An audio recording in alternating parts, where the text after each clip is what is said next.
at those things just rusting from the rain that hit them. Immediately, dude. All right, guys, what's up? We are back with Big Ben's 2025 Explorer ST here. Today we are doing H&Rs. We have already done a video on the Ebaichs.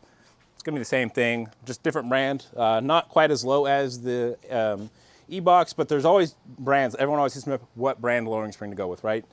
I recommend always either H&Rs or Ebaichs. You cannot go wrong with either of those. They've had no issues. They've had no bad batches go out. And I'm not talking shit on the other springs. It's just, it is what it is from what I've seen. I'm not saying that the other springs aren't good, but consistency, quality, H&Rs or Ebaichs. You can't go wrong with either one. Ebaichs do set a little bit lower than H&Rs. But H&Rs give you that nice ride quality. It's not too low for the people that are worried about being too low. And it's gonna be a nice, comfortable ride. We already got the car jacked up. We do got our jack stands on here for all the keyboard guys that wanna get on here about our jack stands. And we're just gonna get right to action. We always jack it up right from the middle of the subframe. I know I've had people say, oh, Ford doesn't recommend that, yada, yada, yada. That subframe is pretty stout and you'll have no issues just jacking it up right there. So we're gonna go ahead and get by taking off these springs. So you're gonna come up here, you're gonna have a series of little twist key panels, kind of like this. Twist it and you'll pull them out. And then that gives you access to get to this. These are 15s. 21 with a, you're gonna need a pass-through socket for that one. And then these are 24s. T47, I think? T45. T45. One of these guys. What is that, T45? Uh-huh. Yeah. T45 fits right in there and holds it as you loosen it. What I like to do is, you have a 21? You have an impact? You got a 21 for the impact? Your gloves fell. Now what I'm doing here is just breaking this loose. I'm not, oh my God, adapter. I'm not getting this all the way off with this because I don't want to ruin the actual socket part of the end link. Now you could either get it off my hand, but I like to just do this until it starts spinning. That's it. You're not going too crazy with it. Exactly. It breaks it loose, makes it a lot easier to handle after the fact. This is a nylon lock nut. Correct. Yep, it's just a plastic housing in the back here, so you'll end up fucking it up if you just sit there and impact it. And then you'll be getting a clunking noise over bumps and stuff, and nobody wants that. All right, so here I have my 21 millimeter pass-through, which is really a 13/16, and our T45.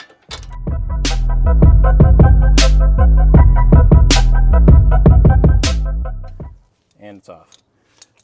Now you might get a little load here, so we're just gonna push down on the sway bar and pull out. SQ5 is what it is. Okay, so you're gonna wanna loosen from this side. It's a 24 millimeter socket because this is a spline bolt. So you'll notice, like, even when we get these off, right, we're gonna have, they're not just gonna pull right out. That's why you'll go and you'll grab your purse. This is my purse. We're gonna watch this sensor here, right? Because you don't want to accidentally clip the sensor. So we're gonna.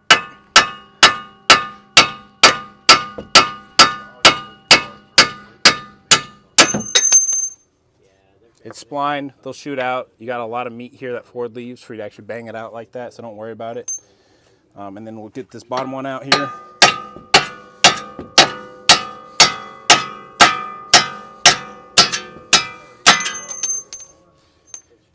And that's separated. You don't got to worry about the brake lines or anything. It'll be just fine hanging right here. Then we'll go up top and get those 15s. All right, Milwaukee, sponsor us. Here we got the nice 55 foot-pound torque extended reach ratchet. All that torque. Look at that, dude. It's gonna throw me across the dang field with that thing. Got that 15 on here. We're gonna come up here. We're gonna see how this thing does.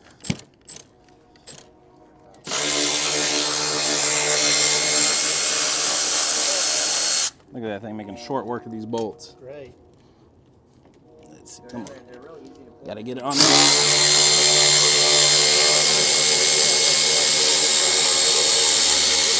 Oh, really? And they won't even let you tip them. I had to like shove $10 in a guy's shirt pocket the other day. Talking about the gay strip club he went to. Yeah. No, that one was a real strip club I went to. And that shit is not gone. It was a gay strip club. I All right, got that last one off there. Reach under there. Hold on to it, because when you get that other one, it'll just fall. That's why I like to hold on to it. Little cap off. What I'll do real quick is just to break that loose again, I'll zip it. Now, there is 2 ways to do this. You can do a spring compressor, or you can do it the sketchy way. I'll show you one time the sketchy way. The other one we'll do the safe way. Don't come after me, guys. If you do this, do it at your own risk. The safest way to do it is with a spring compressor, okay? But I'm gonna show y'all the naughty, silly way to do this. It's not like too aggressive. It's not like, oh my God, watch out. A little force behind it. That's why you stand on it, you impact it. It's not gonna pop off crazy. But there, we got that separated. We got that spring out. Real quick, I'll show y'all. Again, this is where people argue with me. This is the spring with the letters. Oh, look, you know what? They might have corrected this, because look how that's sitting. But actually, that's wrong, because look, you see how this is sitting crooked? And this is hitting here. And like, actually to get it straight is, you get this big gap under here. You don't want that. So we're gonna take this. Letter's always upside down. Always. Every time. I've had people argue with me, and then it ends up knocking or making a weird noise. Get that nice and flat. You can see everything's sitting nice and flat, Now and you it's see how all it's centered. Correct. So everything's nice and centered. You can stick this bad boy back on here, and you put it exactly where that little mark is on that little. Let me see, where does it run off at? There it goes, right there. And just look how beautiful that sits on there, guys. Everything's nice and flush. We'll take this, push on it with your big boy strength. Tighten that down. And what we'll do is we'll get our pass through with a 10 millimeter, and we'll tighten it all up.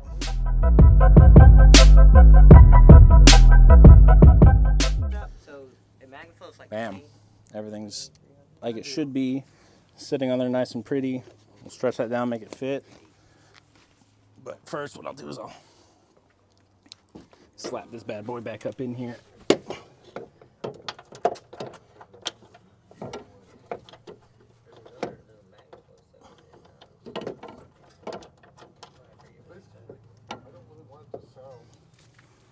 I always like to kind of like peek through this little thing and look up, make sure that it's actually coming through.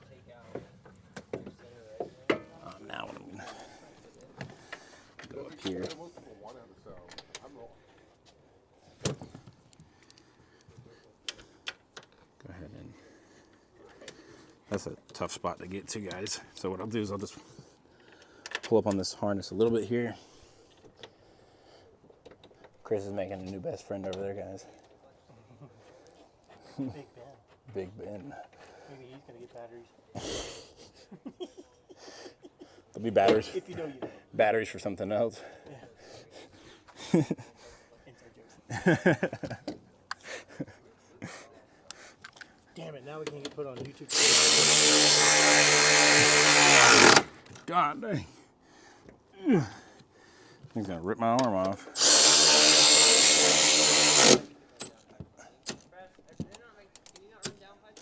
Not yet.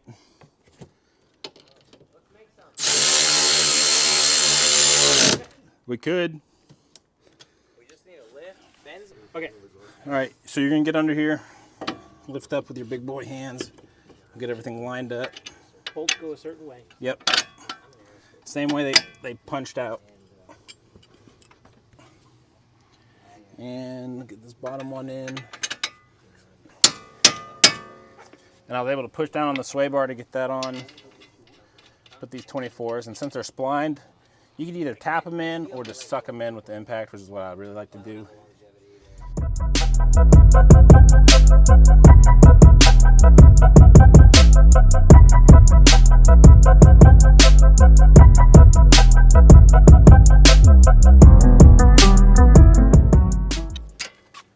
And there you go. All right, front done. Move to the rear. Nice and simple. You can already see it's almost anti-Carolina squat. That booty up in the air back there. Nice little rate to it. It's gonna settle a lot more than this, but we're gonna move to the rear, get the rear nice and drop down as well. All right, guys, moving to the rear here. We're gonna jack up the rear right here on the rear subframe. Oh, hey Chris, could you put a brick under the front wheel? Yeah. It don't matter which one, just one of them. We're gonna put a brick under there. Thank you. And that's gonna keep it from rolling back on us because we're lifting up where the parking brake is. No. Behind the wheel. Back of the wheel. Yep. It's going to roll down the driveway. Yep. There we go. That's why you stick to welding. No. That's right. People ask me all the time, like, so how did you get into welding? I'm like, a series of bad decisions. These are new.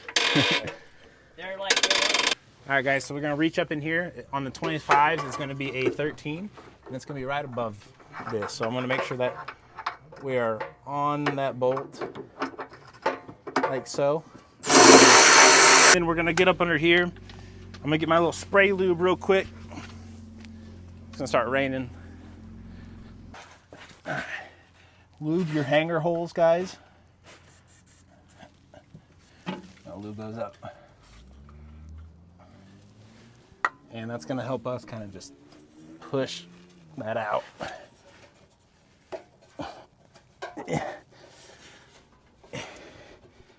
Yeah.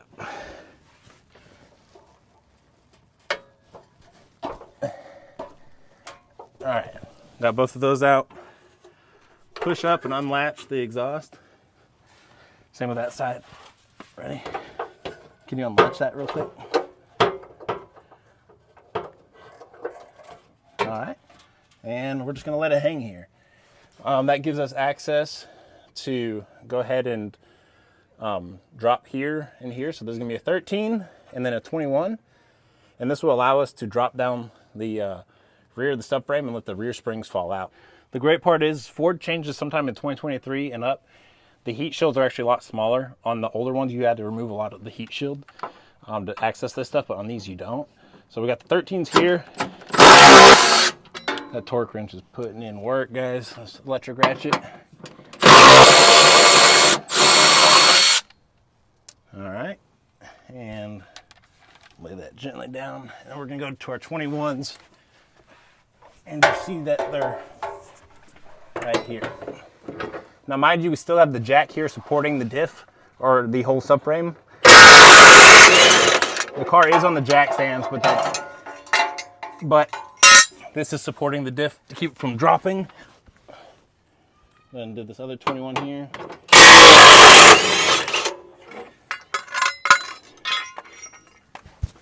And now with that out, and again, there's jack stands there holding the actual frame. And we'll lower this down. And springs fall right out. And if you notice too, that gives us access to our rear sway bar to go ahead and unbolt that as well.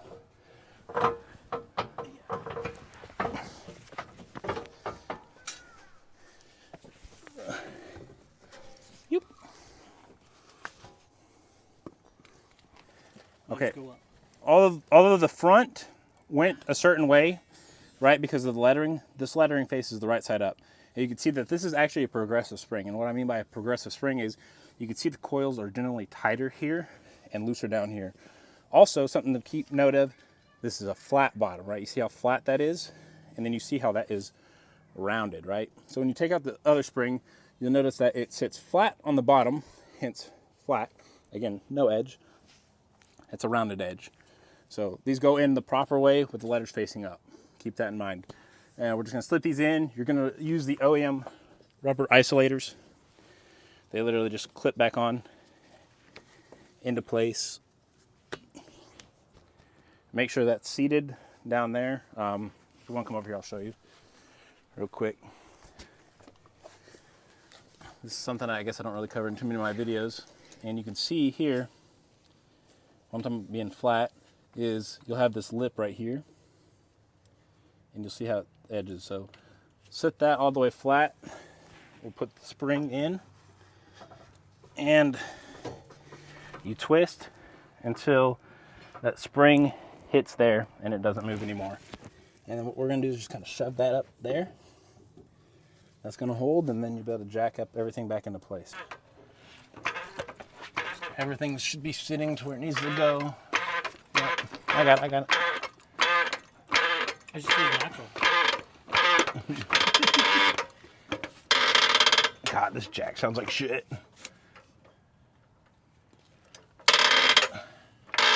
Oh yeah, that leg workout, guys.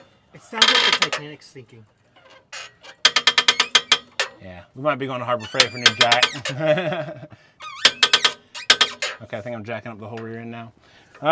So I'm gonna grab our 21 in our cover plate here. We're gonna slide 21 back in place and thread it in by hand, guys. Do not just immediately impact it. That's how you cross thread. Yeah, you're not trying to cross thread nothing here. Just a couple turns tight. Get our 13, and we're gonna go ahead and hand tighten that up. Yep, it's nice in there. Same with this side. Now we're gonna do our 21s. Suck up the 21s.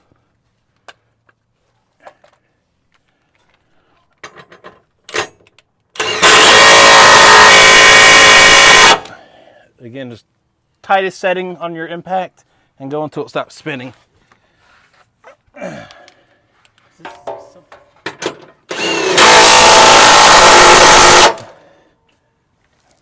right. Now we can go back and we can tighten up the 13s all the way.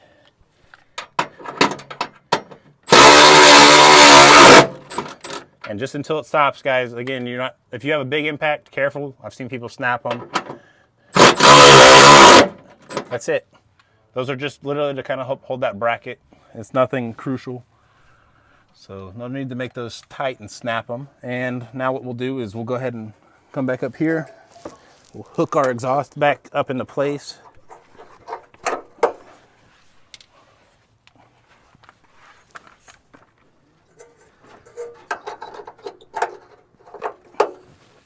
Just like so. Slide these brackets down. Or not brackets, the bushing, the hangers. Yeah. Push that on there. Daddy juice. Yeah, you gotta spit on that thing. Or did he lube it? Yep, did he lube it? And there we go. Now we're gonna put back on the 13s from the factory. Mine's right here. Hand me the impact. Put these on by hand again. Make sure they go in. If not, you're cross-threading something and you don't want to do that.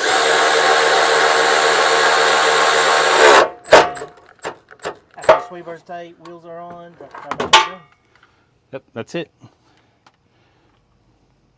Tighten up your sway bar. Tighten up that. Put the wheels back on and we'll be back.